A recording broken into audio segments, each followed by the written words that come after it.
Good morning students. S Kumar classes में आपका फिर से स्वागत है। आज हम लोग क्लास 10th का चैप्टर 9 साइंस का हेरिडिटी एंड एवोल्यूशन के बारे में पढ़ेंगे और यहाँ जानेंगे कि आनुवंशिकता और जैव विकास क्या होता है। तो हम लोग अपने टॉपिक को शुरू करते हैं। तो देखते हैं। We have seen the reproductive processes give rise to new individuals that are similar. हमने देखा कि जनन प्रक्रमों द्वारा नए जीव उत्पन्न होते हैं जो जनक के समान होते हुए भी कुछ भिन्न होते हैं, but substantially different. We have discussed how some amount of variation is produced even during a sexual reproduction. तो हमने यह चर्चा की है कि अलैंगिक जनन में भी कुछ विभिन्नताएं कैसे उत्पन्न होती है and the number of successful variations are maximized by the process of sexual reproduction. तो अधिकतम संख्या में सफल विभिन्नताएं लैंगिक प्रजनन के द्वारा ही प्राप्त होती है। If we observe a field of sugar cane we find very little variations among the individual plants. यदि हम गन्ने के खेत का अवलोकन करते हैं तो हमें वैशिष्टगत पौधों में बहुत कम विभिन्नताएं दिखाई पड़ती है। But in a number of animals including human beings which reproduce sexually, quite distinct variations are visible among different individuals.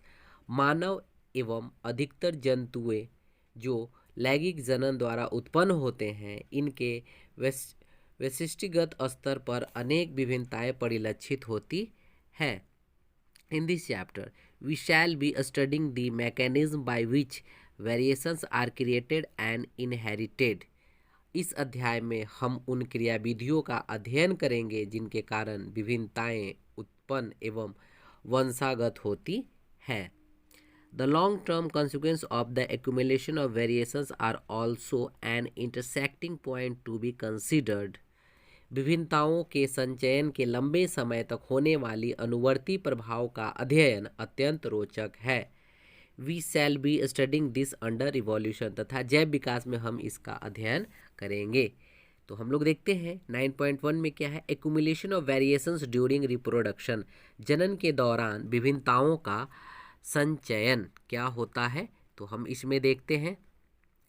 Inheritance from the previous generation provides both a common basic body design and substance changes in it for the next generation.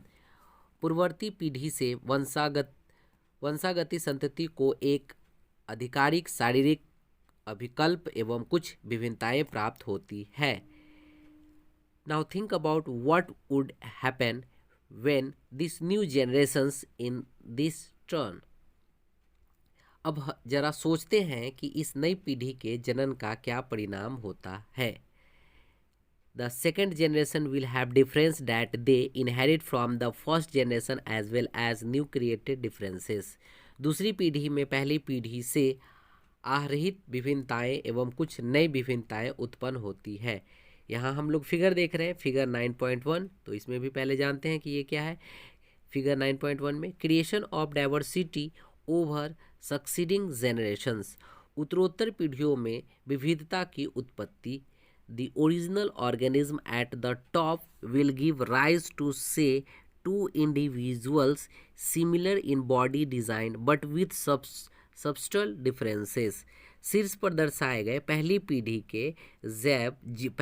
के जो जीव हैं उनको मान लेते हैं कि दो संतति को जन्म देते हैं जिनकी आधारभूत शारीरिक संरचना तो एक समान होती है लेकिन विभिन्नताएं भी होती है। Each of them in turns will give rise to two individual in the next generations. इनमें से प्रत्येक अगली पीढ़ी में दो जीवों को उत्पन्न करेगा।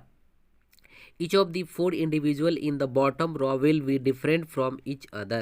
और चित्र में सबसे नीचे दिखाए गए चारों जीव विशिष्ट स्तर पर एक दूसरे से भिन्न होते हैं। While some of the differences will be unique, other will be inherited from their respective parents who were different from each other. तो कुछ विभिन्नताएं विशिष्ट होगी जबकि कुछ उनके अपने जनक से प्राप्त हुई है जो स्वयं आपस में एक दूसरे से क्या है, भिन्न हो रहे हैं। अगेन हम लोग फिर से आते हैं अपने टॉपिक पे। फिगर 9.1 समझ गए। Figure 9.1 would represent the situations if a single individual reproduce as happens in asexual reproduction। चित्र में देख रहे हैं कि उस स्थिति को दर्शाया गया है जबकि केवल एकल जीव जनन करता है, जैसा कि अलैंगिक जनन में होता है।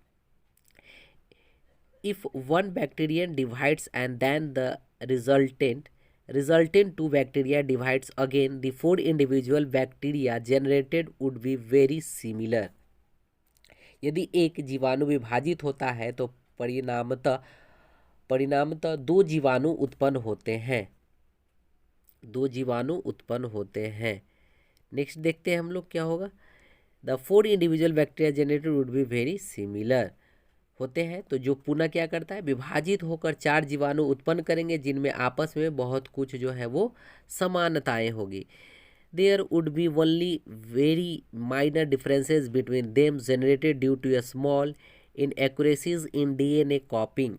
उनमें आपस में बहुत कम अंतर होगा जो डीएनए प्रतिकृति के समय न्यून त्रुटियों के कारण उत्पन्न होगी।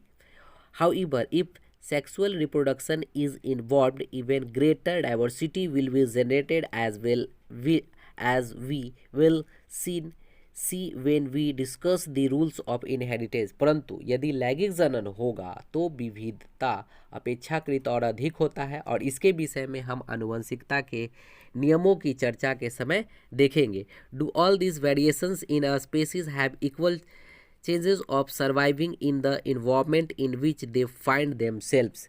क्या किसी स्पीसीज में इन सभी विभिन्नताओं के साथ अपने अस्तित्व में रहने की संभावना एक समान है? Obviously not. Depending on the nature of variation, different individuals would have different kinds of advantages।